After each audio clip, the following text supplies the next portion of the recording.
राधे राधे, जय श्री कृष्ण। प्रत्येक वर्ष में 6 माह के अंतराल पर 2 नवरात्रि आती है। अश्विन मास में शुक्ल पक्ष की प्रतिपदा से आरंभ होने वाली नवरात्रि को शारदीय नवरात्रि कहा जाता है। नवरात्रि के दौरान 9 दिनों तक माँ दुर्गा के 9 स्वरूपों की पूजा की जाती है और ये 9 दिन माँ दुर्गा की उपासना के लिए बेहद ही महत्वपूर्ण और पावन होते हैं। इन दिनों माँ के 9 स्वरूपों का पूजन करने से भक्तों की सभी मनोकामनाएं पूर्ण होती है। नवरात्रि के दिन बहुत ही शुभ माने जाते हैं, इसलिए इसके दौरान यदि घर में कुछ चीज़ें लाई जाए तो माँ लक्ष्मी प्रसन्न होती है। नई वस्त्र खरीदना, गाड़ी खरीदना, यह सब नवरात्रि के दिन शुभ माने जाते हैं। इन चीज़ों को अपने घर में लाने से सुख समृद्धि बनी रहती है और लाभ प्राप्त होता है।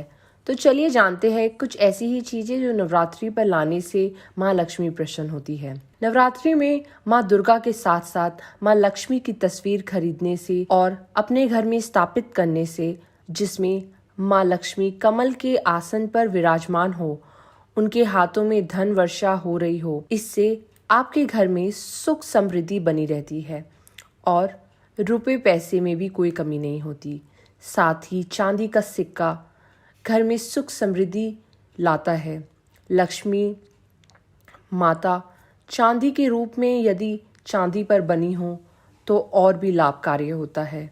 इसके अलावा माँ दुर्गा का श्रृंगार का सामान लाने से माँ सदैव आपको सौभाग्य प्रदान करती है। तुलसी का पौधा अपने घर में लगाने से आपको न केवल सुख समृद्धि बल्कि घर में आने वाले सभी दुखों से आपको बचाती है।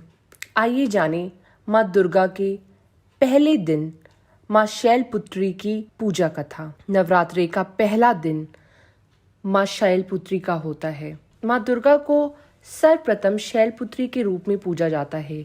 हिमालय के वहाँ पुत्री के रूप में जन्म लेने के कारण उनका नामकरण हुआ और उनका नाम शैलपुत्री रखा गया। इनका वाहन वृषभ है। इस देवी ने दाएं हाथ में त्रिशूल धारण कर रखा है और बाएं हाथ में कमल है। यही देवी प्रथम दुर्गा है। ये ही सती के नाम से भी जानी जाती है। उनकी एक मासिक कहानी है। आइए जानें माँ शैलपुत्री की कहानी।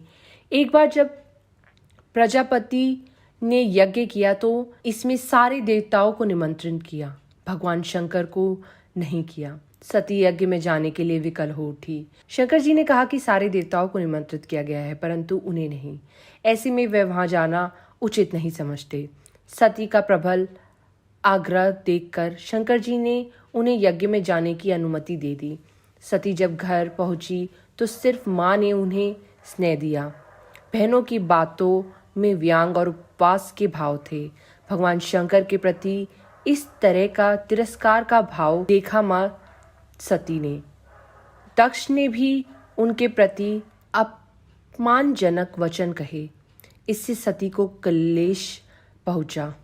वह अपने पति का यह अपमान ना सह पाई और वह योग अग्नि द्वारा अपने को जलाकर भस्म कर लिया। इस दौरान दुख से व्यथित होकर भगवान शंकर ने उस यज्ञ का विध्वंस कर दिया।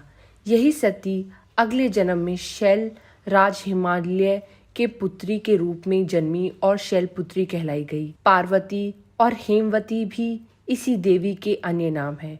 शैलपुत्री का विवाह भी भगवान शंकर से हुआ। शैलपुत्री शिवजी की अर्धांगिनी बनी। इनका महत्व और शक्ति अंत है। तो बोलिए माँ शैलपुत्री की जय। जय माँ दुर्गा।